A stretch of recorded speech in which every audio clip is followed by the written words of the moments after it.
report. He's going to talk about democracy and cooperation, and it's related to a new publication, which I'm sure she'll tell you about. So Becca's going to talk for about 25 minutes, and then we're going to have a break, and then there'll be time for questions and discussion. So I'll leave straight into Becca. Then we get the quiz back in the break, don't we? Yeah, we've got we quiz. want the quiz back in the break. Yeah. There's a prize.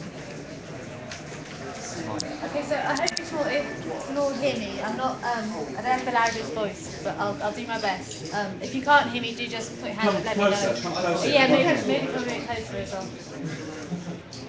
In fact, why not come closer anyway? Be more friendly. Hello, have you come to the Democracy Café? Yes, I think they have. Yeah. Brilliant. Yeah, okay. Yeah, they're going to actually.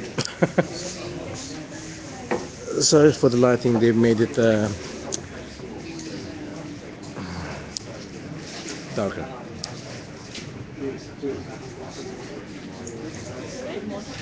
Any more quizzes?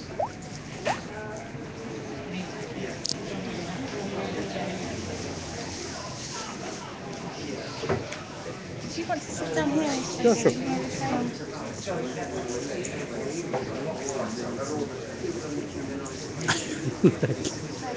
Yeah, sit down, I'll take that one. Sure. Somebody not sitting? No, just sit. Rubbish. Okay, looks like we're sitting comfortably. Yeah. Okay, so my name is Rebecca Fisher, and I work at Watch, which I don't know if you know is a small research organisation that looks into corporations and the damage that they do, and what enables them to have so much power, essentially. And so today I've been asked to speak about can corporations coexist with democracy. Um, and I will argue that corporations cannot coexist with genuine democracy. For a genuine participatory democracy in which the general populace can participate in a really substantive way would threaten the capitalist system which corporations are built to serve. However, the emergence of and predominance of a corporation has in fact been facilitated by emergence of a form of democracy, liberal democracy, which by careful processes of management is made safe for corporations to dominate society and for the capitalist system to reap such enormous human and environmental damage. I hope to make it clear that this liberal democracy is in fact a defensive strategy to protect the capitalist system from the threat of more genuine and participatory democracy.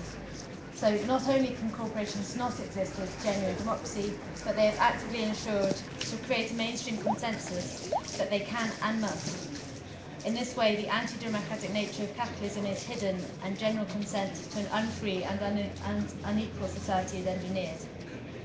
That such a defensive mechanism is necessary, and that it is built on this untruth, this contradiction between capitalism and democracy, is testament not necessarily to the strength of capitalism, but to a weakness. And it is a weakness that we can exploit by redefining democracy as incompatible with corporations and incompatible with the capitalist system. So in this talk, I actually will only touch upon the various means in which liberal democracy is limited and managed by and for corporations. The book that I've just finished editing from Watch goes into that in much more detail. It's a book I've edited, so it's got various contributors who are more expert in that than I. So I would suggest that, obviously. But instead today I'll concentrate on the sort of root contradiction between genuine democracy and corporate power, and how that exists at a very fundamental level, stemming from the historical roots of both capitalism and liberal democracy. So first of all, I will define some key terms for the purposes of this presentation. By corporations, I mean commercial companies. These are essentially engines of profit. They exist to accumulate capital by commodifying and marketing more and more goods and services. They are the motors of the capitalist system, enabling it to continually expand. Capitalism must keep expanding to sustain itself. Surplus profit must be extracted and reinvested for the system to continue. This process requires the majority to provide their labour, waged and unwaged, in order to keep generating profits. It can therefore only permit only a limited degree of political participation. from the populace. Instead, corporations are tasked with disciplining our labour and turning it into profit. They are the perfect mechanisms to do this, but profit making is prioritised in their very structure. They are legally bound to maximise their profits for their shareholders above all other concerns. And as separate legal entities, the individuals who make decisions within the corporation are not held responsible in the courts or by the state for the actions of that corporation. Profit making is their raison d'etre of the corporation, and nothing else need get in the way. Corporations have also accrued enormous economic, social and political power in order to protect their ability to continue to make profits, something which becomes increasingly difficult and prone to resistance in our finite world. Democracy is a very slippery term and has various changing, even sometimes contradictory applications. For the purposes of this talk, I will be using the term to denote two quite separate notions. Firstly, participatory genuine democracy is something few of us have direct experience with on a large scale. It would ensure equal access to decision making and so equal political, social and economic power for all. Such a system would therefore be fully responsive to the needs, wants and desires of the entire populace. There is not time to go into detail here, and indeed I'm not an expert about how this would work in practice, but suffice to say that this is clearly incompatible with the oppressive capitalist system in which the majority have very little power over the political, social and economic forces that mould everyday life. The second definition of democracy is a liberal democracy, in which people elect so-called representatives every 4 or 5 years, and who will supposedly make decisions on their behalf. Yet in practice, this system of representation is severely flawed. Today, elections are empty symbolic rituals, and most politicians owe their position and thus are more loyal to outside and often corporate interests. The choice that voters face is restricted to ultimately very similar political parties, since these are the only ones able to gain a foothold in the mainstream political system. Further, the real wielders of power are often unelected, unaccountable and untransparent. The corporations themselves and other international institutions such as the IMF and the World Bank. The fact is that liberal democracy does not deserve to be called democracy, so far removed is it from any notion of rule by the people. However, it retains this description as a result of a long historical process, beginning in the 18th century, of transforming democracy from a concept dangerous and threatening to the powerful to a means of the maintenance of their power. This process was facilitated by the growth of the corporation. So, we see that logically, democracy and capitalism should not be able to coexist. And indeed, for a long time, democracy was presumed to be incompatible with an unequal society. For instance, James Madison, one of the founding fathers of the United States, wrote that, quote, democracies have ever been spectacles of turbulence and contention, have ever been found incompatible with personal security or the rights of property. Thus democracy and its advocates struck fear into the hearts of the ruling classes, bringing to mind armies of the oppressed, clamouring for a democracy that would bring liberty and equality. Yet today we are expected to believe that our political interests are represented in a liberal democracy, even when social inequality is constantly rising, both within and between countries, and in which we are able to exert very little political power. The question is, how did this fundamental shift take place? Well, this involves looking back into history as feudalism declined and capitalist relations and market exchange began to dominate.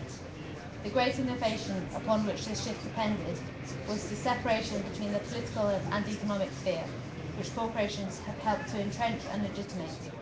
Under the feudal system, political and economic power were indivisible, a situation which is evident in the derivation of the word state from estate. But the emergence of capitalism was precipitated by the growth of a new class of merchants, traders and industrialists who successfully won the freedom to trade and were released from their ties to the feudal aristocracy. Now, the political elites were no longer necessarily also the primary wielders of economic power. Economic power became in theory private, wielded by industrialists and merchants, separate from the political and public institutions of the state. This had wide-reaching consequences on the concept of individual political rights. This shift was legitimated by the social contract, replacing the earlier divine social order. This conferred, at least in theory, the universal equality under the law rather than before God, as self-contained individuals with innate rights and liberties. This became known as liberalism. However, at least conceptually, it also released those upon whose labour the economic system still depended, the masses. They could now, within this doctrine, claim the same social, political, and economic equality as the elites. In this climate, democracy became a very dangerous concept for those in power and compelling for those who weren't. This was a time of social rebellion. Indeed, the decline of feudalism was in part a product of the rising social conflict. That capitalism emerged from this process was far from certain, but was achieved by the suppression of social movements and social rebellions, which advocated egalitarianism and cooperation. It was also dependent upon the brutal suppression and exploitation of labour and resources overseas, most violently exemplified by the Atlantic slave trade. The first response to these social rebellions was violent repression. This demonstrates the contradiction that still exists at the heart of the capitalist system, that all are supposedly free and equal, yet the majority must be exploited to provide wealth for the few. The state occupies this place of contradiction as both impartial judge, protecting the supposedly innate and universal rights of the individual, and the authority entrusted with protecting private property rights and thus the unequal social order from challenges from the dispossessed majority. This became the site of democracy as it developed.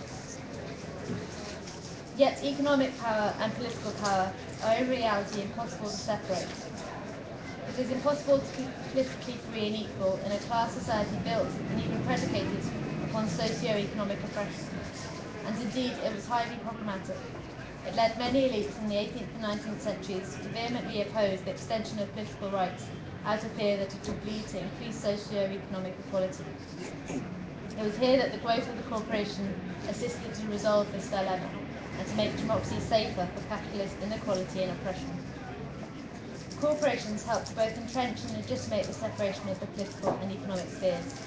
As legal entities separate from the persons running them, those persons could not be held responsible for the corporation's actions in the political sphere of the law and the state. Its social, political, and moral responsibilities were instead replaced by its responsibilities to maximise profits for its shareholders. Thus, the operations of the economy, managed by corporations, became largely unaccountable to the political administration. The fundamental basis of the capitalist system, the corporations who create profit, could therefore remain safer from political interference from democracy. The prerogatives of profit making could effectively reign supreme. But they also helped to ensure that were any political interference to arrive from democracy, it would be unlikely to be entirely antithetical to their enterprise. One other great innovation of the corporation was their ability to pool wealth from unlimited numbers of people for a particular venture. Previously, wealthy elites had to network amongst each other and negotiate to invest in projects. But with a corporation, people could buy shares without necessarily knowing the persons involved in the venture. The introduction of limited liability aided this process even further, to ensure that investors were liable only to the value of their investment, vastly reducing the risk involved. In Britain, this happened in 1855. Soon, many middle-class people were investing their relatively meagre savings in corporate activities. This accelerated their economic integration in the capitalist system. Such economic integration stabilises that system, since those who depend upon its operations are less likely to rebel against it. The increase in the amount of capital available had dramatic impacts also upon the ability of the capitalist system to expand. The increased levels of investment financed extensive ventures such as the canal and railway building programs, upon which the development of industrial capitalism in Europe and North America depended. It was also crucial in financing colonial and imperial ventures, sourcing new markets and resources for capitalist expansion. The wealth accrued during these ventures further aided the process of economically integrating the burgeoning middle classes and reducing the risks of social rebellion in the centre. With increased economic integration and the unaccountability of the economic sphere to the political sphere, liberal democracy could at last be countenanced as a way to legitimate the capitalist social order. Having decreased the chances of fundamental challenges arising from below, it became safer to extend political rights to more of the population, though of course this only happened after fierce and often bloody struggles. Thus liberal democracy emerged as a defensive mechanism against the ever-present spectre organised mass resistance to a corporate capitalism, and in direct opposition to clamours for a more free, equal, and truly democratic system. I hope that this cursory exploration into the historical roots of both capitalism and liberal democracy has shown that capitalism, and thus the power of corporations, and democracy are in fundamental contradiction. However, it is also necessary to note that to be secure, this contradiction must be hidden for general consent to democratic capitalism to be secured. Particularly with full extension of the franchise, those in power required means to discipline people's choices and to influence public opinion and political and economic understanding. The goal here is to organise public consent for so-called democratic capitalism, in order to reduce the need to resort to repression. By consent, I mean tacit or active acceptance of capitalism as an economic system, and of liberal democracy as its political counterpart. This understanding owes a clear debt to the ideas of Antonio Gramsci concerning ideological hegemony. Gramsci defines hegemony as consensus protected by the armour of coercion, and thus hegemonic social orders can be defined as those which deploy consensual methods of social control to mitigate the necessity of overt coercion. The coercive domination of large-scale policing of thought, more redolent of totalitarian societies, are in hegemonic social orders less necessary to achieve similar levels of compliance. Consensual methods of social control operate by dominant groups defining the limits or parameters of legitimate values, meanings, norms, and behaviours. In doing so, they can define the limits of what political, social, or economic changes are possible or even conceivable, while providing the semblance of plurality and open debate. In short, they can define the common sense internalised beliefs in order to assert that any non-compliance or opposition to a certain value order is illegitimate, irrational, or even pernicious. This opposition can therefore be more deemed deserving of repression. What makes such hegemonic systems arguably more powerful than more crude totalitarian ones is their flexibility. Those meanings, values, and norms can shift with the times, recuperating and neutralising erstwhile radical ideas and demonising others. In this way, democracy has been defined as self-evidently compatible with corporations and with the capitalist system more generally, despite its inherent incompatibility. The result is far more powerful and insidious than a simple ideology imposed by one particular group upon another. Indeed, it does not come about through direct and overt conscious planning. Instead, the implicit rules that define so-called common sense silently permeate our understandings of ourselves and the world around us. While it is not possible to see any conscious conspiratorial planning, it is fair to say that corporations are at the heart of many of the processes which aggregate towards ideological hegemony. I'm not expert enough to go into full details here of all of these mechanisms. Some are explored in more detail in the book. They include such processes as propaganda, the public relations industry, advertising and marketing, the promotion of consumerism, co-option and challenging of social movements and NGOs, and the corporate dominance of the mainstream media. Yet hegemony is always contested, and when ideas or behaviours contravene the parameters of legitimate dissent, repression is the last resort. This coercion violates the rhetoric of democracy. For if the system were democratic, then populations would not need to be coerced into obedience. Liberal democracy thus provides the sheen of legitimacy that corporate capitalism needs to operate. It gives the impression that political rights are afforded to populations without granting them substantive political power over the capitalist system, which instead is largely controlled and managed by corporations. However, at times of crisis, the sheen of democracy is frequently insufficient to disguise the contradictions between democracy and capitalism, or to hide capitalism's reliance upon coercion. At these times, so-called democratic capitalism faces a crisis of legitimacy and capital accumulation. This was clearly the case during the Depression in the 1930s, when social rebellions across the centres of world capitalism ensured that democracy was increasingly unstable. Some countries, such as Germany, Italy, and Japan, rejected the liberal democratic model altogether and adopted fascism as a method of quelling social discontent. Countries such as the UK and the US opted a friendlier form of democratic capitalism, including government intervention in welfare provision and job creation programmes. This was mirrored in post-war Europe with the adoption of Keynesian corporatist economic and political policies designed to ameliorate the worst effects of capitalism and stave off social unrest. In Britain, these policies included a degree of accommodation of trade union power, controls on the free movement of capital, and extended public expenditure, in particular the welfare state and the National Health Service. This instituted the fragile compromise between capital and labour. Such redistributive policies were financed by the surplus capital accumulated via coercive means, including colonial and neo-colonial interventions and the importation and exploitation of cheap migrant labour in the centre. Such unequal relationships between the centre and periphery countries were to be managed by the Bretton Woods institutions, the World Bank and the International Monetary Fund.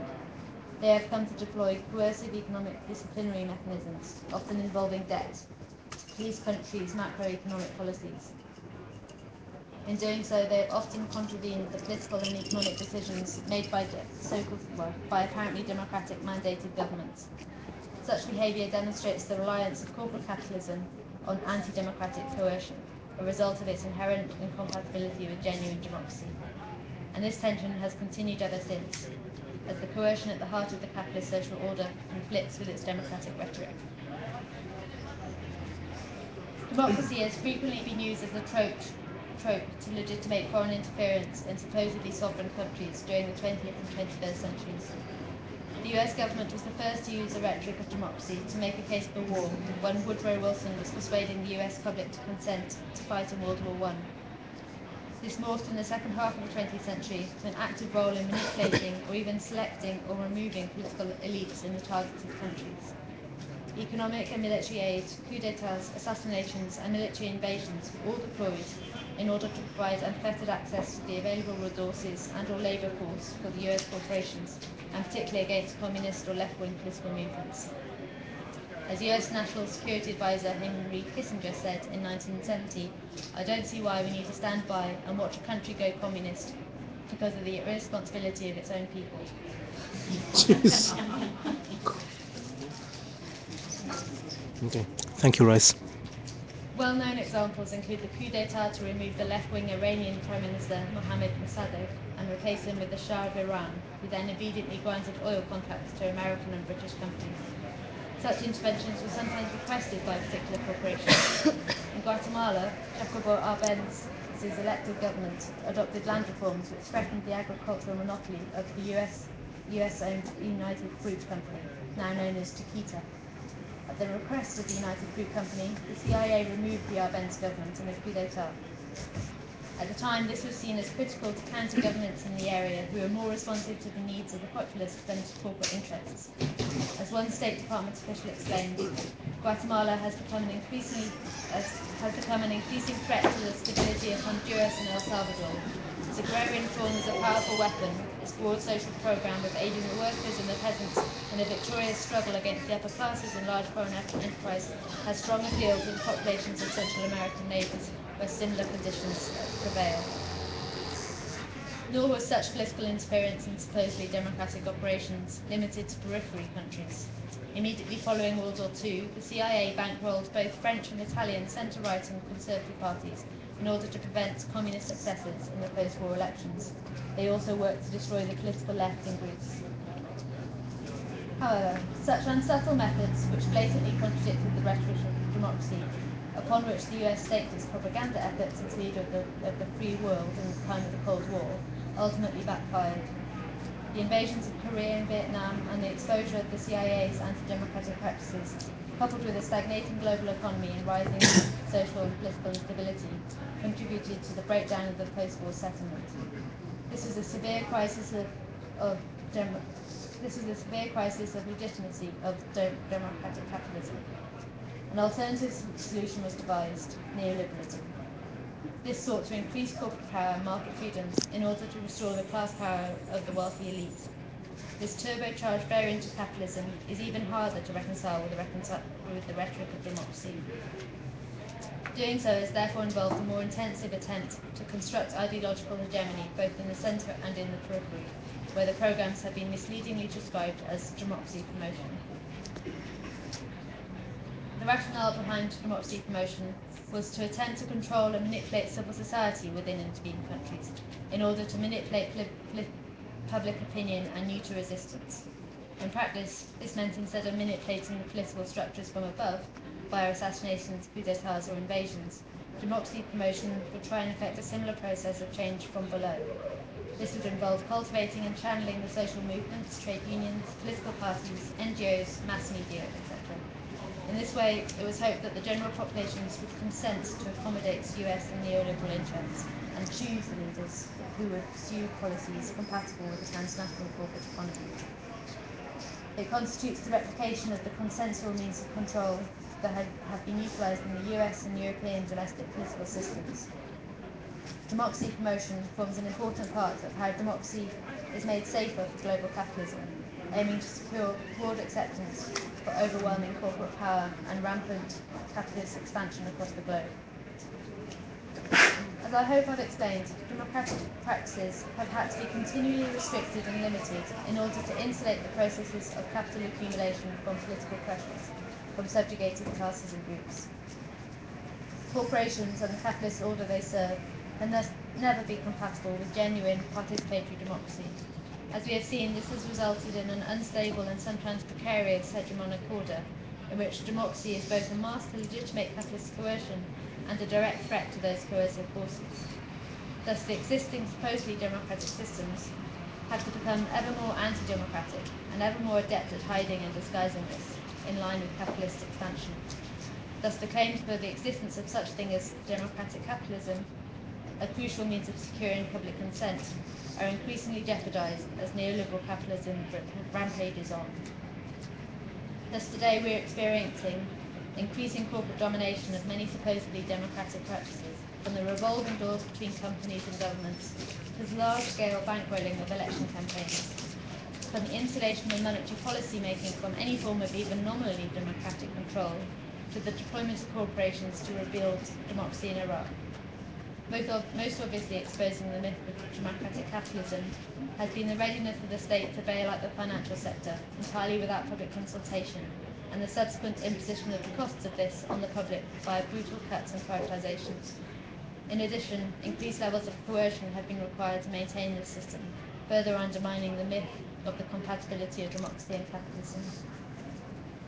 I have attempted here to show how, while genuine democracy and corporate capitalism are in fundamental opposition, a form of putative democracy, liberal democracy, has developed in order to hide this fact.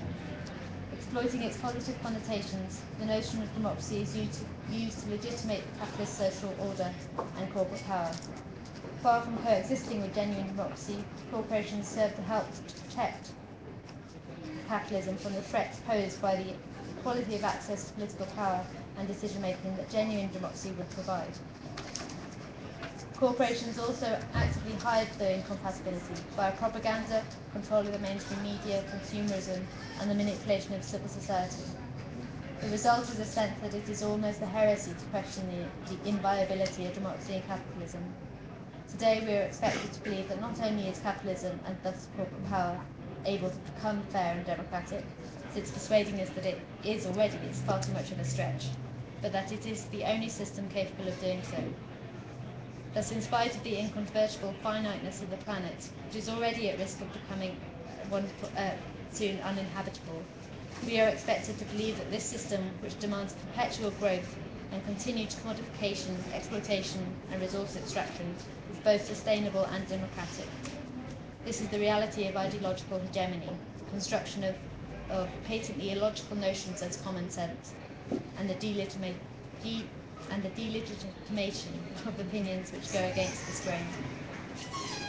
The myth of democratic capitalism should today, by rights, be hanging by a thread, but there remains a great deal of work to do to reveal this truth, contradicting the putative common sense of democratic capitalism that we are inundated with every day. Indeed, the title of the discussion today is itself testament to the power of ideological hegemony and the overwhelming dominance of pro-corporate discourse over public life. The question we really should be asking is not, are corporations compatible with democracy, but why it is that we think they might be. We should be asking how to combat such ideological and hegemonic forces, how to reclaim democracy from its current liberal and slavishly pro-corporate form, and how to create a genuine democratic system in which our needs, wants and desires are heard and acted upon, and the sustainability of the planet is conserved. Thanks. Thank you.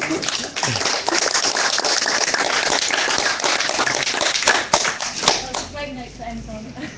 So, any ideas you have about that? Do have a think about it. We're going to have a little break now. We've got questionnaire. Quiz. Quiz to fill in. And we've got a little space at the end to ask for your contact details. We meet regularly on a Monday evening, and you're very welcome to come along and join us and help plan out more cafes and join in our campaign for a real democracy, because it's clearly needed. I think Becky's made the case for that. So yeah, we'll be back in about 10 minutes. So do go and have a drink or chat or yeah. Have a drink, chat, and everything else. Good. That was a lot, and I'm gonna need to watch this again just to realize. Okay, guys. Hi to your quiz as well.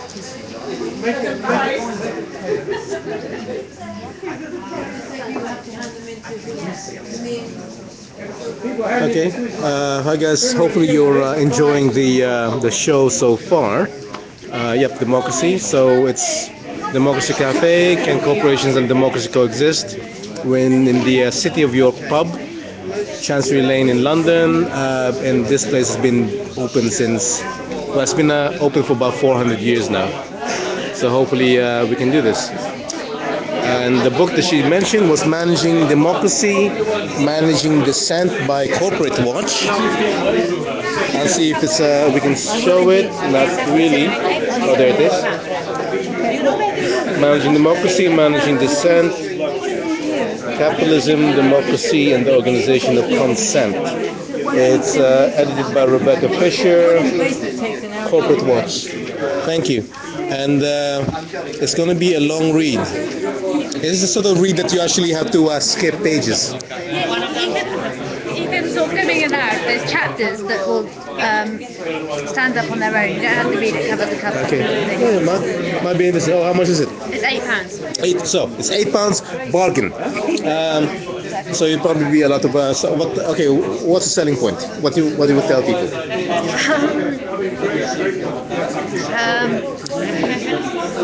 I guess it's Live stream. Sorry? Live stream.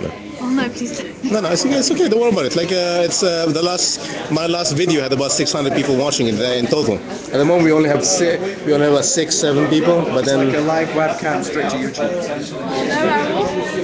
no, it's okay. It's fantastic. It's excellent. No, this is actually this is democracy. People. The thing is, we try to present people that there's actually an alternative.